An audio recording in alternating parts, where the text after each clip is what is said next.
Okay, here's a thought. What if the very act of protecting our oceans, didn't just save fish, but also sparked this like massive wave of science happening right on our own shores? Yeah, it sounds a bit out there, but it's actually happening. Right, it's not science fiction. Not at all. And today we're going to take a deep dive into exactly that, how California's big network of marine protected areas, MPAs they call them, haven't just helped marine life. Mm-hmm. They also really fundamentally reshaped what we call community and citizen science all up and down the coast. So our mission today really is to unpack this really interesting new study. And it kind of flips the usual way of looking at things. Hmm. Normally we ask, how does citizen science help conservation? But this study asked something else, didn't it? It did. It asked how these big conservation policies, like California setting up all these MPAs, actually impacted the citizen science programs themselves. How did it change them? So we'll get into some surprising growth, how relationships evolved, and yeah, some challenges that are still there. It's all based on talking to dozens of leaders from both the MPA side and the citizen science side. And why should you care about this? Well, whether you're interested in ocean health or maybe how government policy actually plays out on the ground, Yeah. or even if you just love a good story about, communities making a real difference, I think you'll find some incredible stuff here, some real aha moments. Definitely. And to really get it, we first need to understand the basic problem citizen science helps solve, right? Which is this constant need for monitoring, long-term monitoring in the oceans. It's a huge job. It's massive Yeah. and expensive.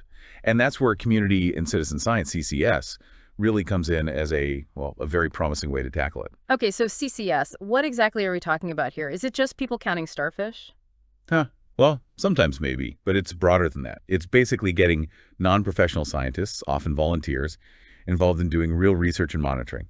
And it can be anything from like huge global projects online to really small local community things. Right. And yes, getting data cost effectively is a big plus, but it does so much more. It's huge for outreach, for education, for getting people to care, stewardship, That connection. Exactly. Strengthening that connection people have to their local spot. And it just brings way more partners into the conservation fold. And California has really been, a leader on this. Since 2007, they've had this Marine Life Protection Act, the MLPA. And that set up this massive network, 126 MPAs. And they just had their big 10-year review in 2023. That's right. But the key thing, and this is crucial for our conversation, is that California always planned for citizen science to be part of the monitoring, right alongside the professional scientists. Exactly. It was baked in from the start, which is quite forward thinking. And that brings us really to the core finding of this study we're unpacking. Yeah, the unique angle, like you said, how the MPAs affected the citizen science. So what was the big headline? It was honestly pretty startling in a good way. Okay. They talked to leaders from 12 different CCS programs, quite diverse ones. And the amazing thing, none of them said the MPAs had caused any decrease or negative impact on their program. None. Seriously, not one. Every single one reported either things stayed the same or more often, they saw an increase in activity across like all the main ways you'd measure a program. Wow. That's huge. Overwhelmingly positive, like you said. It really is. The study pinpointed 6 main areas where these programs grew because of the MPAs. 6 areas. Okay, like what? Like more participants, obviously, more data being collected, new program elements being added, better finances and funding, which is always huge, Wait. and more staff and more partners involved. So I get that some programs got state funding tied to the MPAs, which makes sense. But you're saying even the ones that didn't get state money saw positive effects. How did that work? Yeah, that's a really interesting nuance. It seems just the existence of the MPAs, this big public focus on coastal conservation, created a kind of rising tide. No. It gave everyone a shared goal, a new focus that energized volunteers, communities, and even other funders. Ah, so it created opportunities. Exactly. Let's dig into some specifics, like participation that just boomed. All the public attention on MPAs, it just made it easier to recruit volunteers. Makes sense. I think the study mentioned Reef California. Yeah. Scuba divers. Yeah, exactly. Their leader said, and I'm quoting roughly here, there was just a lot of public attention on MPAs. That definitely helped in recruiting volunteers. Simple as that sometimes. More eyeballs, more interest. Did that translate into just more people, or did the programs themselves change too? Oh, they definitely changed. It wasn't just about quantity. Programs evolved, they got better, Many expanded where they worked, collected more data, sure, but they also tightened up their internal processes. How so? Well, take the Marine group, the ones monitoring sea star wasting disease. They rely on volunteers, right? Hmm. They specifically said that being involved with the MPAs forced us to create good metadata for all of our data. Ah, the technical details. So better quality control. Exactly. It pushed them to be more rigorous. And Beachwatch, they've been around since the 90s, monitoring birds and mammals. Right, a long-running one. They saw an increase in training specific to state MPAs. They updated data sheets, protocols. It sounds like a real step up in, well, professionalism across the board. Okay, so better data, more professional. Let's talk funding again. You mentioned that ripple effect beyond state money. Yeah, this was fascinating. The MPAs created this topic that other funders were interested in supporting. It helped CCS programs make their case to private foundations and even federal agencies. So just by aligning their existing work with MPA goals, they could attract new money. Pretty much. Hmm. Like the Limpets program, that's the one with students monitoring mole crabs and stuff in the intertidal zone. Yeah, I know them. They found they became more enticing to funders, like the Packard Foundation, because their work clearly contributed to MPA monitoring needs. It gives funders a clear conservation outcome to invest in. Precisely. And it wasn't just foundations. Beachcombers, another program, actually got federal funding from BOEM, that's the Bureau of Ocean and Energy Management, partly because their data supported MPA priorities. Okay, so participation, data, funding. What about the people running these things? Staff and networks? That grew too. The MPAs help programs grow their paid staff, which is vital for coordination and sustainability.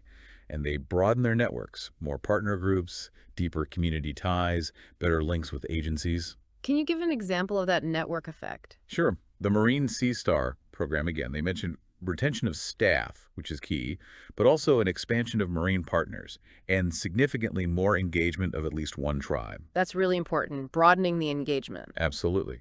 And another one, Crystal Cove Conservancy. They work with students in a state marine conservation area. They noted their staff, their network of teachers, their partners all grew significantly, and they attributed directly through the MPA network. It really sounds like the MPAs acted as a kind of hub or maybe a catalyst fostering this whole ecosystem. That's a great way to put it, a catalyst. Now, the study also talked to the MPA leaders, the managers on the state side. What was their perspective? Right, the view from the top, so to speak. They're less in the weeds day to day with the volunteers, I imagine. Exactly. They offered more of a high-level view on how CCS fits into the bigger picture. Did they see the value? Did they recognize this growth? Oh, definitely. Many of them pointed to state funding as being really important for, getting these monitoring partnerships off the ground and making them successful. They saw it as a key tool. Okay. But their main focus, understandably, was often on the data itself. Was it useful? Were the methods solid?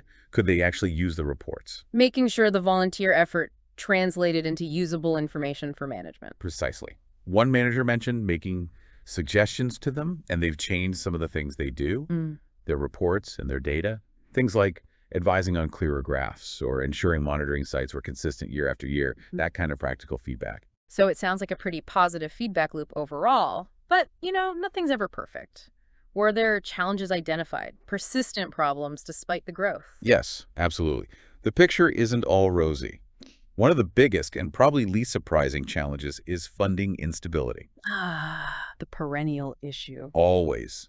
Even with all the positive impacts, many CCS programs are constantly scrambling for money. It threatens their ability to operate long-term, limits what they can do. Yeah, the study quoted MPA Watch saying they're constantly looking for funding. It really begs the question, doesn't it? How do we make this sustainable? It's the billion-dollar question. And related to resources, another challenge is managing volunteers and making sure participation is accessible. What do you mean? Well, just keeping volunteers engaged long-term is tough. Managing the mix of veterans and newbies, like Beachcombers mentioned. But there's a deeper issue too, equity. These programs often struggle to reach beyond certain demographics. There are real barriers, time, cost, transportation, that can exclude people from lower income backgrounds or underrepresented communities. That's a serious point. Beach Watch apparently described their volunteer pool as kind of a monoculture. Yeah. And Limpets noted, gatekeeping exists on who can join. Crystal Cove also highlighted barriers for low-income communities. It shows that even with more participants overall, there's work to do on who gets to participate. Definitely something to think about. Any other major hurdles? One more big one, and it's often overlooked: communication gaps. Specifically, the feedback loop back to the volunteers. You mean volunteers not knowing what happens with their data? Exactly, or just not hearing back from the MPA managers about the bigger picture. Marine, the Sea Star group, said there was no structured way to update volunteers. Grunion greeters mentioned limited feedback from MPA leaders. Oof. That seems crucial for motivation, right? If you're giving your time, you want to know it matters, that it's being used. How do you keep people coming back otherwise? It's fundamental. You lose that connection. And this is where the study brings in this idea of the wider ecosystem of support. It's not just about funding individual groups. Okay, what does that involve? A key player highlighted is the MPA Collaborative Network. They're not a CCS group themselves, but they act as a bridge A bridge between who? between the local communities, including the citizen scientists, and the state agencies, the regulators. They help facilitate that dialogue. Ah, so they help close that communication gap.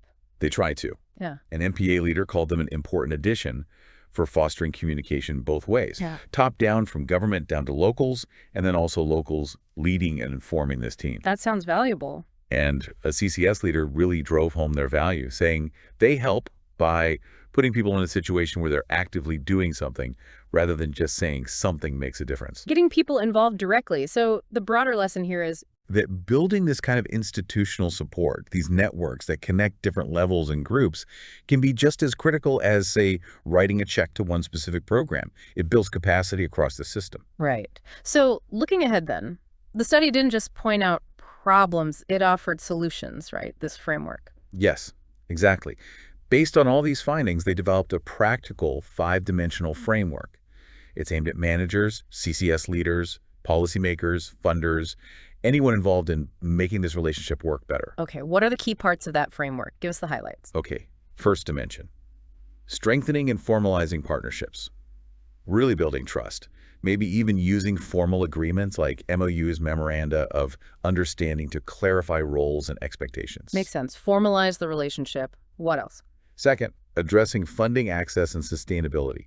This is where they suggest creative ideas like maybe fiscal sponsorships. Fiscal sponsorship. Yeah, where a bigger established nonprofit could kind of host a smaller CCS program, like maybe the Grunion greeters, helping them access grants they couldn't get on their own. Interesting model. Okay, third. Third is promoting broader impacts.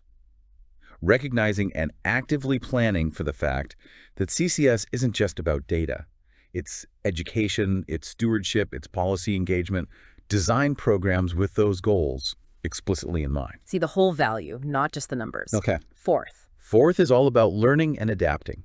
Constantly checking if things are working, documenting what's learned maybe through regional workshops, and just being flexible, willing to change things as you go. Iterative implementation, they call it. Okay, learn and adjust. And the fifth. Fifth is assessing program context and capacity.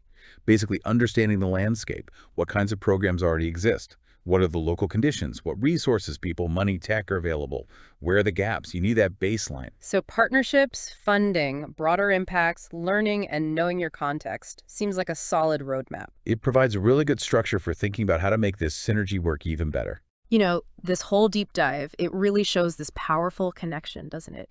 The MPAs get invaluable data and community buy-in from citizen science. And in return, the MPAs have genuinely fueled the growth and the professionalization of these community science programs. It's a real two-way street. It absolutely is. Yeah. And remember, it goes beyond just the data points.